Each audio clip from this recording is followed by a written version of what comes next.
ताई या ठिकाणी सांगा की या ठिकाणी रोहित पवारांच्या समर्थनार्थ तुम्ही आलेला आहात, काय सांगाल, कशा भावना व्यक्त कराल? ईडीने रोहित पवारांना बोलवलेलं आहे आणि ते पूर्ण त्यांना सहकार्य करतील.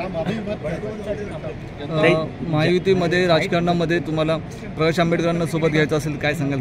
नाही, प्रकाशजींनी इंडियामध्ये यावं हा आमचा आग्रह आहे आणि नेहमीच राहील. ते या राज्याचे देशाचे मोठे नेते आहेत आणि आम्हालाही त्यांच्यावर एकत्र काम करण्यात प्रचंड उत्सुकता आहे. त्याच्यामुळे प्रकाशजीचं स्वागतच होईल इंडिया. राष्ट्रवादीचे कार्यकर्ते महाराष्ट्रातून वेगवेगळ्या ठिकाणावरून आलेले आहेत, आंदोलन करतायत, तर हे दडपशाहीचं एखादं प्रकार वाटत नाही का तुम्हाला? हे दुर्दैव आहे. म्हणजे तुम्हालाही प्रश्न विचारायचा वाटतं, हीच एवढी मोठी गोष्ट आहे.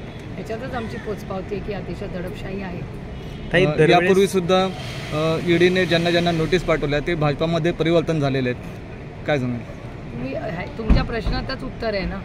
त्याच्यामुळे ज्या पद्धतीने प्रश्न तुम्ही विचारला आहे त्याचा अर्थ ज्यांच्यावर केसेस काश्मीर टू कन्याकुमारी झाल्यात असे बरेचसे नेते आज भारतीय जनता पक्षाबरोबर आहेत.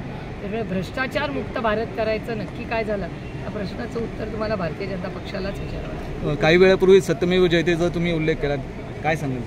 नाही, सत्याचाच विजय होतो. कदाचित रस्ता थोडा अवघड असतो, परखड असतो, संघर्षाचा असतो, पण सत्याचाच विजय होतो. न्यायी केसमध्ये सत्याचाच विजय होतो.